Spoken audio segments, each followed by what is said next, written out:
Welcome to Cannabis History, where we explore the forgotten stories, hidden figures, ancient uses, political battles, and cultural moments that shaped the world's relationship with cannabis.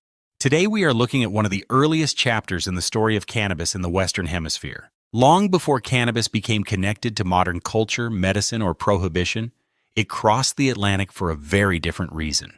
Hemp, a form of cannabis grown for its strong fibers, was brought across in seed form to be planted, harvested, and turned into rope, sailcloth, nets, textiles, and military supplies. And in the 1500s, those materials mattered enormously. The Spanish Empire was not only built with soldiers, ships, and royal orders, it was also built with the materials that kept those ships moving across the ocean. Every vessel that crossed the Atlantic needed rope. Every sail had to be made from strong cloth. Every fleet depended on rigging, lines, cordage, and supplies that could survive long journeys across dangerous waters. In the age of sail, hemp was not just useful, it was strategic. And that is where our story begins. In the early 1500s, Spanish explorers, conquistadors, and colonial officials began carrying hemp seeds into the Western Hemisphere. They brought livestock, tools, weapons, crops, and European systems of government. But among those supplies were also seeds from a plant with ancient roots in Asia and Europe: cannabis.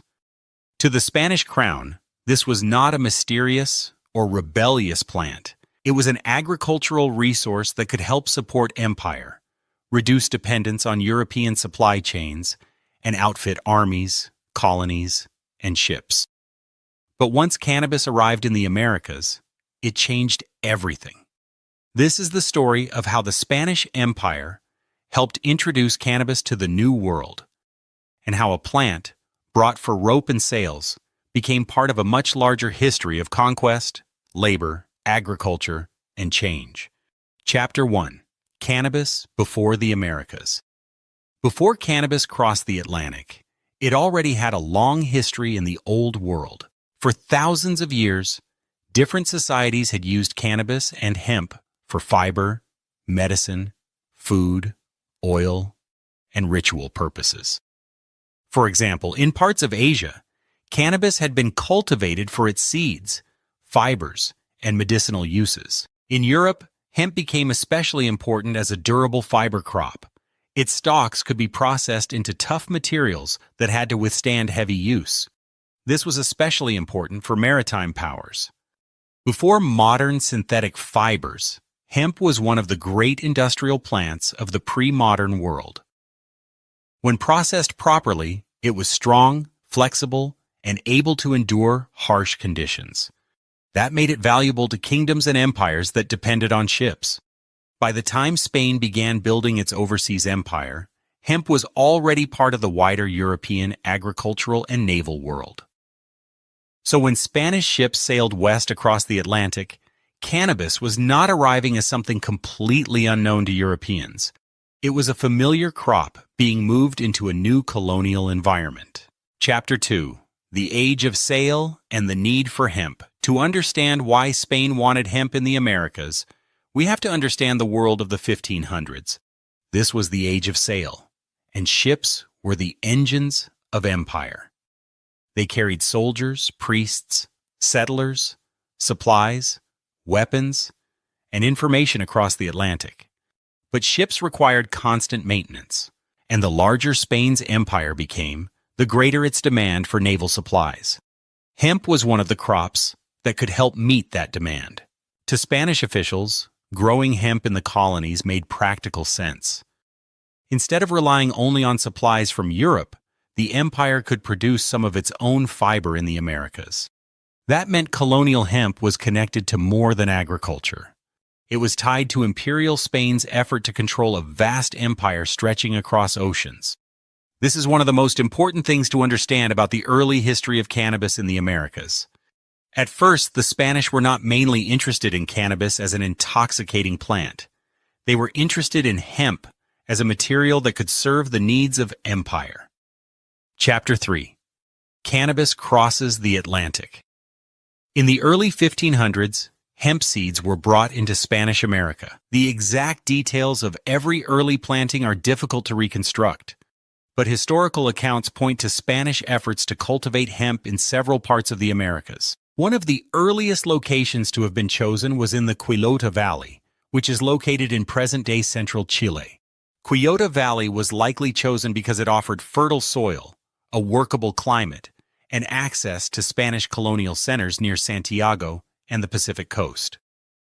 For an empire that depended on ships, rope, and rigging, Chile became one of the few places in Spanish America where hemp cultivation actually took root. Chile became one of the more successful regions for Spanish hemp production in the Americas, which mattered because many other attempts were less reliable. Spanish authorities also encouraged hemp cultivation in places such as Peru, Colombia, Mexico, and later California. But growing hemp was not as simple as planting seeds and waiting. The crop needed the right climate, good soil, water, and people who understood how to grow, harvest, soak, dry, break, and prepare the fibers. It also required farmers to devote land and labor to hemp instead of food crops, livestock, or other colonial priorities. That was often the problem. The Spanish crown may have wanted hemp, but colonial life had its own demands. Farmers needed food. Settlements needed survival crops. Cattle ranching was often more profitable or practical. And in many regions, hemp never became the major crop officials hoped it would be. Even where hemp succeeded, it was part of a larger colonial system. Land was controlled through Spanish colonial structures, and labor was forced or controlled. So when we talk about hemp in Spanish America, we are not only talking about the plant itself. We are also talking about the people who planted it, harvested it, processed it, and made colonial production possible. Chapter 4.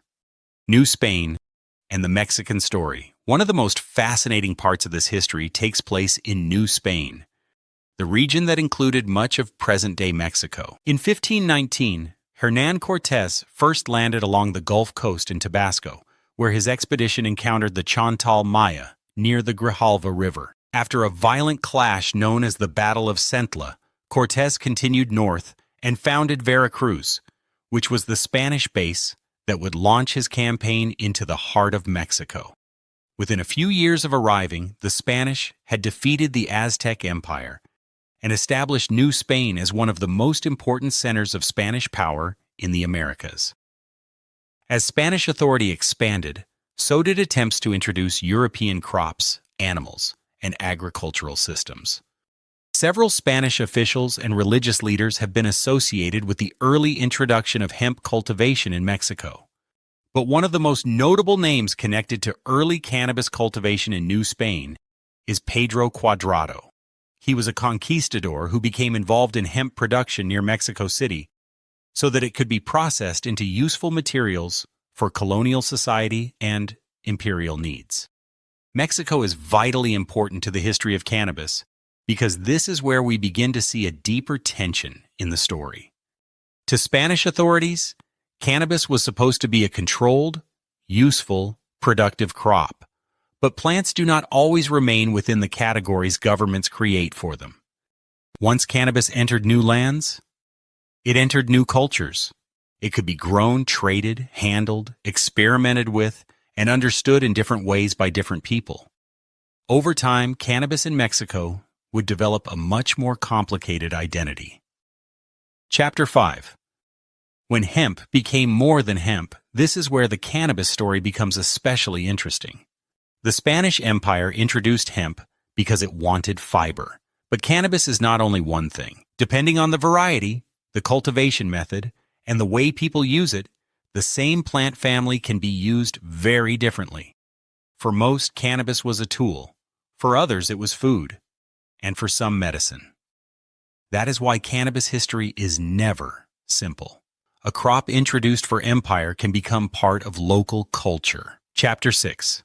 The Late Colonial Push. By the late 1700s, Spain was still trying to make hemp production work in parts of the Americas. This was a period when European empires focused on self-sufficiency. Spain wanted useful colonial crops that could strengthen the empire, and hemp remained attractive because of its connection to naval power. The crown wanted to expand hemp cultivation, so it sent experts and encouraged new plantings in places such as Veracruz and Alta California.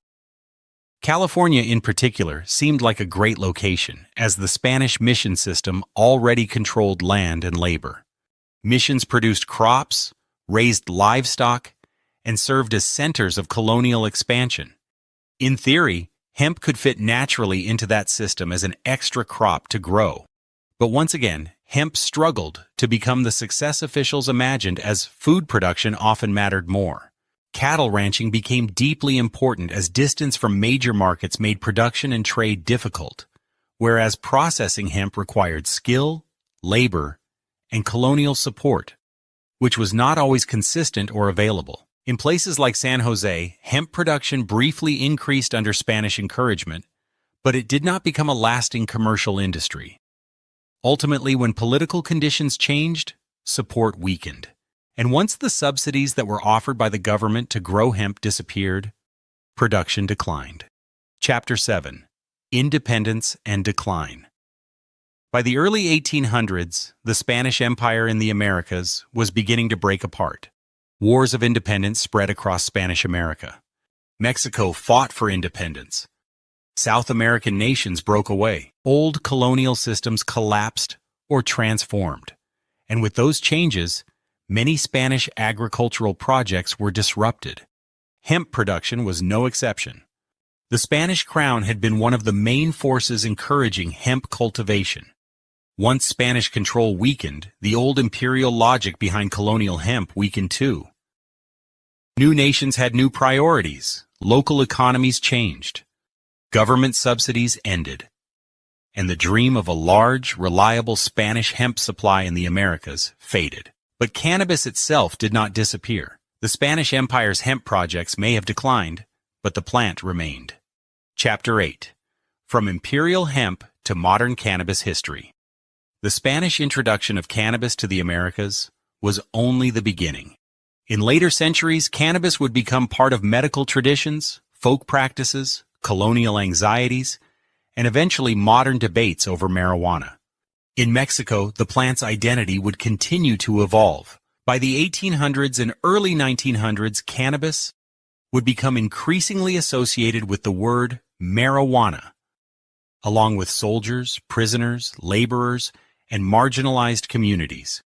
Those associations would later cross into the United States, where cannabis became entangled with racism, immigration fears, sensational journalism, and prohibition campaigns.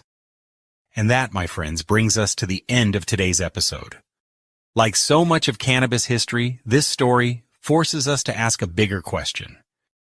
How many other plant medicines were known, used, forgotten, rediscovered, and then renamed as something new? That is what makes cannabis history so fascinating. Every time we follow the plant, we find another hidden doorway into medicine, culture, politics, and human curiosity. If you enjoyed this episode, make sure to like, subscribe, and hit the bell icon so you're notified when we release more content like this. Also be sure to check out our YouTube channel, Cannabis History, where we explore the ancient roots and modern impact of one of the world's most misunderstood plants.